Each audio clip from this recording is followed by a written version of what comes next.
Part 2. The Caliph Ghazi Darwish Inn, a building surrounded by gardens at a distance from the city.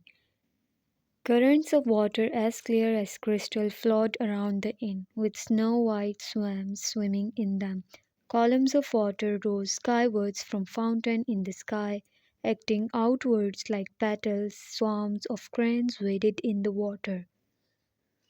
Many of the people I had met on the way had told me that it was a matter of great fortune to live in Konya in the springtime. The city turned into a second paradise in this season. One of the primary subjects of Maulana's poetry was spring. He sang praises to the season in many different ways. The sun was at the center of his imagination. In spring the sun enters Aries, distributing new life across the world. Roses bloom, there is a celebration of green everywhere, and the streets are perfumed with fragrance of oleaster trees. Resembling the willow, this tree has unusual yellow flowers. The Caliph Ghazi Darwish Inn was also redolent with the sharp scent of the oleaster. We shall have more to say about spring later, for it is impossible to reach Maulana's soul without this season. Sometimes after the young men at the inn had left on their respective businesses after the early morning namaz, Qazi ibn Kalam and I conversed as we strolled in the garden. He told me about the devotion needed for a Sufi life and the different routes that devotees take. But Maulana was woven into every single thing he said. One day I asked him, "What did Maulana look like?" I have never seen him, Sheikh, but I've heard stories." "Who told you?" "Many who have seen him. Maulana was tall, thin, pale, his beard was grey, his eyebrows were bushy, and his eyes were reddish brown. It seems he was very embarrassed one day to see his own reflection while bathing at the hammam. Later he said, 'I've caused so much suffering to this body given by Allah.' Apparently he was underweight because of long periods of fasting. I am told he used to eat once in 3 days, sometime even once a week. It's a mystery how he survived." On my travels I have heard of many holy men in Hindustan, Qazi Sahib. It seems they meditate in the Himalayan mountains without food for years on end. How is that possible, Sheikh? How much do we know of what is possible and what is not, Qazi Sahib? I believe Maulana would say, "I have no appearance, no color. What I cannot see myself, how can you expect to see me? I am nothing but a solitary mirror." Let me tell you a story, Sheikh. It's from Maulana's own life. Parwana Moinuddin Suleiman's wife, Guru Khatun, was Maulana's disciple. It was Moinuddin Suleiman who actually ruled Konya on behalf of Sultan Ruknuddin. One day Gurjuk Khatun desired to have a portrait of Maulana painted. The artist arrived. "Come," smiled Maulana, "paint me if you can." When he completed his portrait, the artist turned to Maulana to discover a face completely different from the one he had just painted. He started afresh. After he was done, he looked at Maulana only to see yet another face. When this had happened several times, the artist put down his palette. That was when Maulana said, "I have no appearance, no color. Considering I cannot even see myself, how can you expect to see me? Amazing. Indeed, I cannot grasp the idea." Qazi ibn Kalam was lost in deep thought. He detached himself from me and began to walk about the garden by himself. I seldom confined myself to the inn. I preferred to roam the streets of Konya. The fact is that spending too much time indoors or within a limited space makes me choke. There is no friend more intimate than the road. It's the kind of friendship that holds back nothing, only taking you from one mystery of life to another.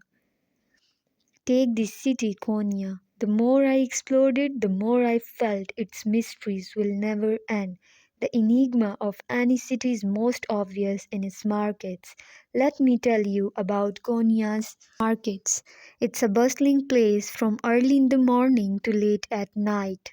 Walking along the lane running past the goldsmith shops, you hear the rhythmic metallic sound of gold plates being hammered. The sound keep ringing in your head. This is where Salauddin the goldsmith had his shop.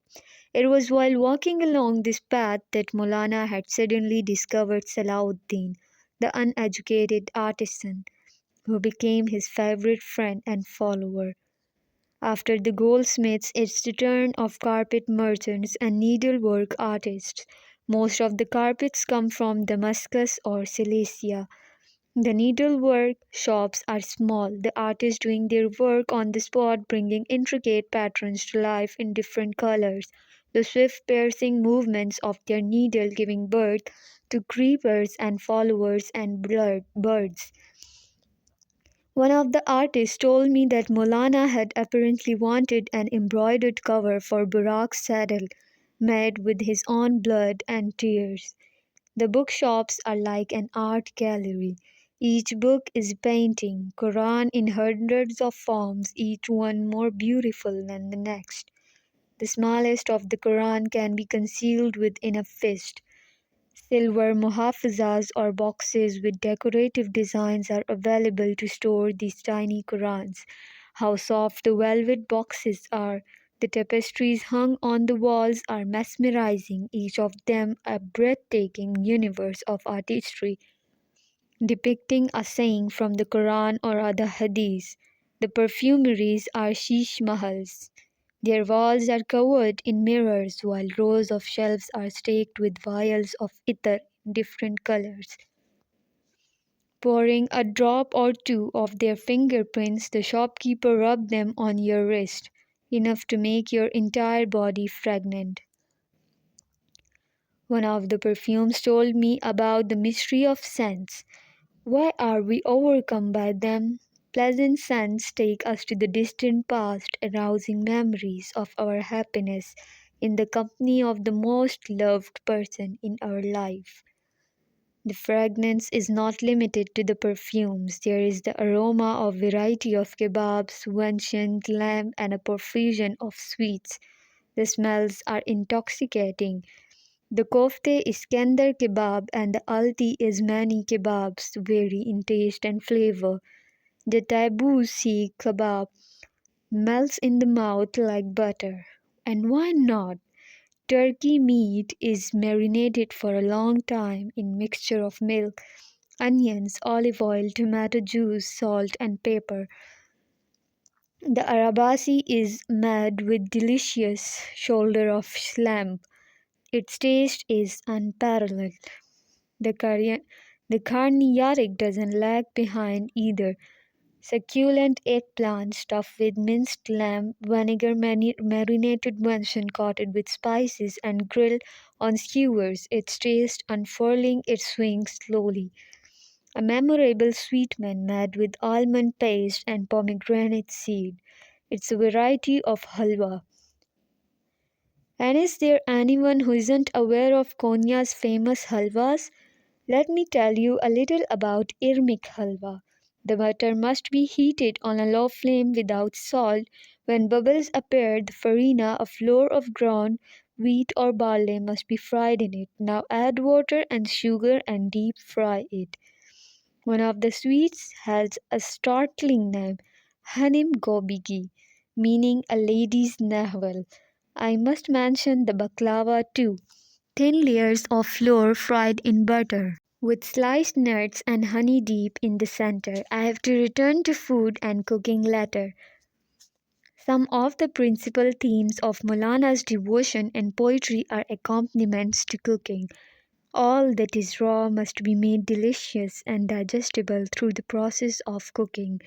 The Lord will cook you with His own hands, for only then can He savor you. Sometimes I go to the enormous mosque located on top of a hill short way from the city. Sultan Alauddin Kekubabad had built this mosque in the year 1221 AD. Its exterior is unadorned, but inside the minbar of expensive wood, the pulpit from which the Molvi Sahib delivers the khutbah, the Friday sermon, is laid out in an extraordinary geometric pattern. The eyes are drawn to the semicircular mihrab, the nishi indicating to the direction of Mecca, whose beauty lies in its fine inscription in which Allah's names are written in patterns of sky blue, black and white tiles. This mihrab is luminescent with the uniqueness of Seljuk art. Maulana would come here to read the afternoon namaz on Fridays. Qazi Ibn Kalam told me that Maulana wrote in his divan, "All my prayings has turned me into a prayer. Anyone who sees me only wants prayer as alms." Descending from the hill, I stand in front of the Karata Madrasa, a small domed building. Maulana's friend Wazir Jalaluddin had founded this madrasa in 1251 AD in Karata for study in natural science. The most beautiful names of Allah are inscribed in Arabic on the stone. The interiors are astounding. The dome is covered with a pattern of stars.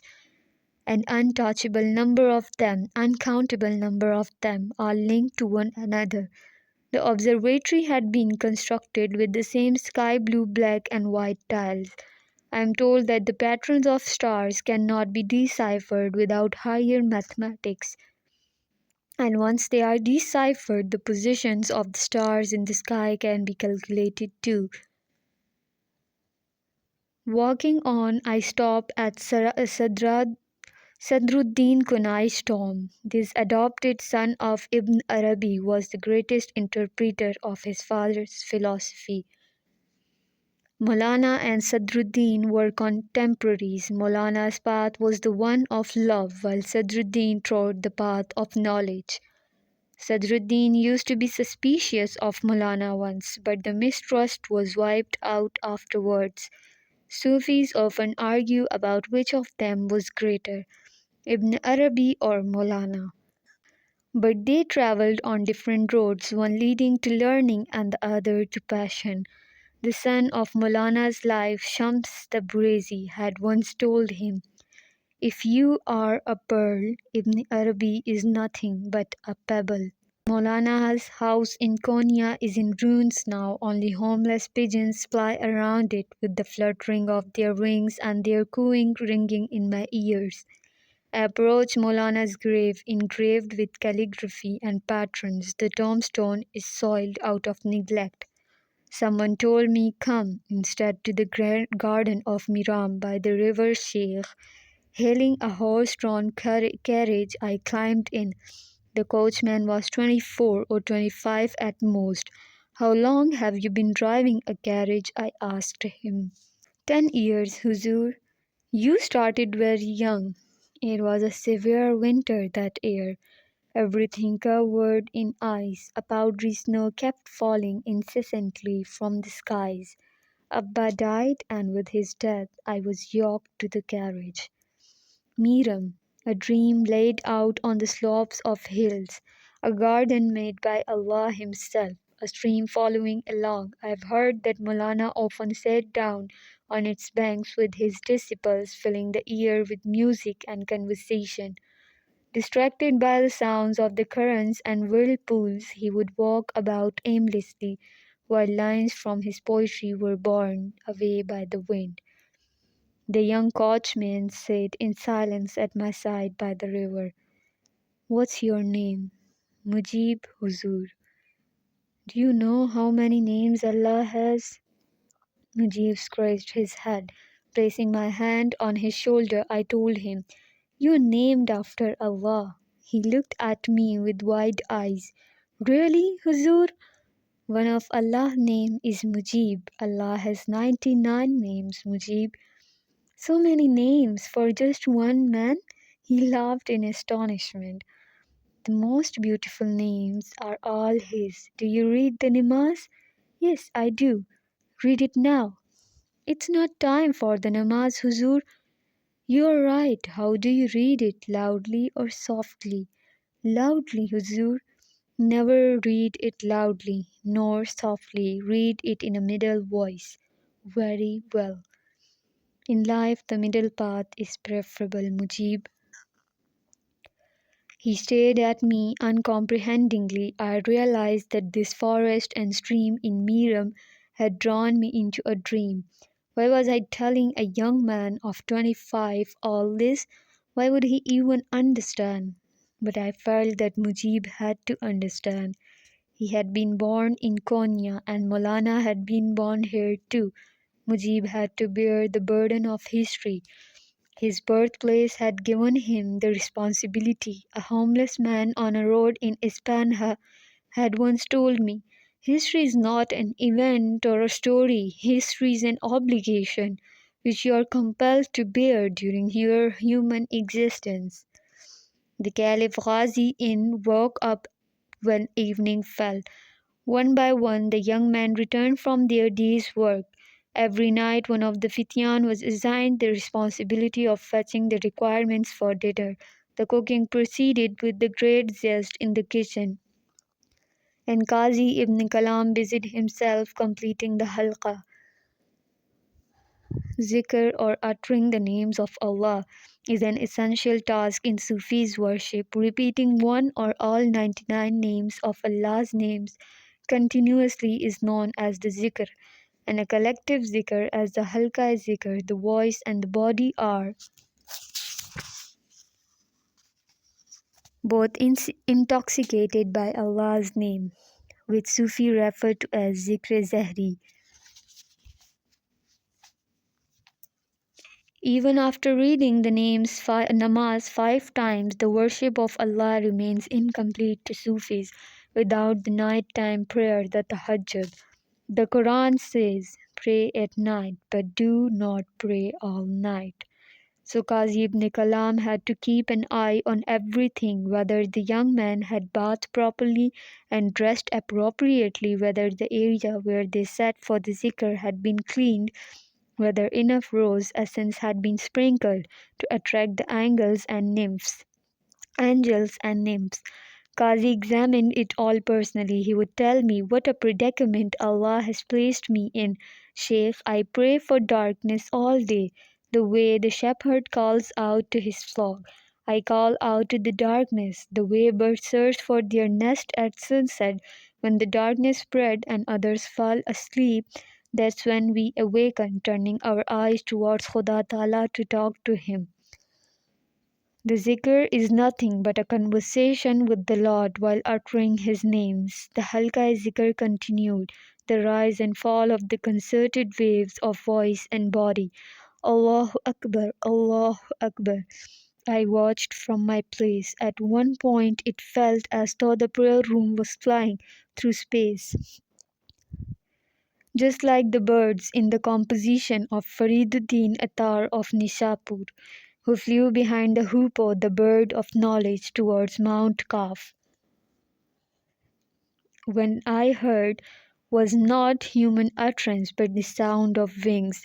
I flew along with them. Someone said from afar, come back to earth, Sheikh, you must travel on foot.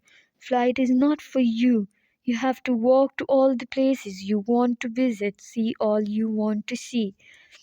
The birth of man, his death, his becoming God and the devil. You must walk and you must observe, Sheikh. This form of devotion is not for you. Why not? You're here to write of the eternate life. Sheikh, no one can write once they have accomplished their mission. Why not? These letters and then words and then sentences that are written on your manuscript are all answers to your questions. Writing is nothing but a long journey of confronting questions. Accomplishments will bring you peace, but will not make a writer of you. This peace and union together is fana, the annihilation of self. Which do you want, Sheikh, fana or to write? To write. Why do you want it? Writing is magical. It remains and it vanishes. I want both of these. Every night I fell asleep during the halqa only to be woken up by Ibn Kalam. Why do you fall asleep every night, Sheikh? Qazi asked me. This day zikr transports me somewhere. I don't know where. Why don't you join us? The zikr unburdens both the mind and the body. Smiling, I told him, this is not my path, Qazi Sahib. Why not? I have a long way to go. I shall not go back home till I've seen much more. But you will have to go back home one day, Sheikh. When? No one but Allah knows. Qazi ibn Kalam set out with me that night. Where are we going? To hear the flute in Miram. At this hour of the night? We'll get a carriage, don't worry, it's Friday. A mystic visits Miram on Friday night to play the flute. Whom does he play for? For Molana? We heard the strains of the flute as soon as we reached Miram. Like a torrent of teardrops rending the sky apart, I felt as though we were not on earth but floating in space, flailing about in a cosmic current of incessant weeping. When we reached the river, I shouted, Tell him to stop, Qazi Sahib, I cannot bear such sadness. The dervish stopped playing the flute and burst out laughing. Puffing between gusts of laughter, he said, You are a flute too, my son. Do you remember the forest of reeds from which you were sliced off? No, Molana. There is only one Molana. We are all his disciples. Can you hear the weeping within yourself? Do you know why the flute weeps? Without waiting for an answer, the dervish began to play his flute again. When I woke up in the morning, Miram was deserted. Neither Qazi nor the mystic was present. The waters of the stream were flowing over my feet. When I returned to the dervish inn, Qazi ibn Kalam embraced me. Where were you all night, Sheikh? Why, don't you know where I was? I looked for you all night. But I what? You took me to Miram to listen to the dervish playing the flute. Me?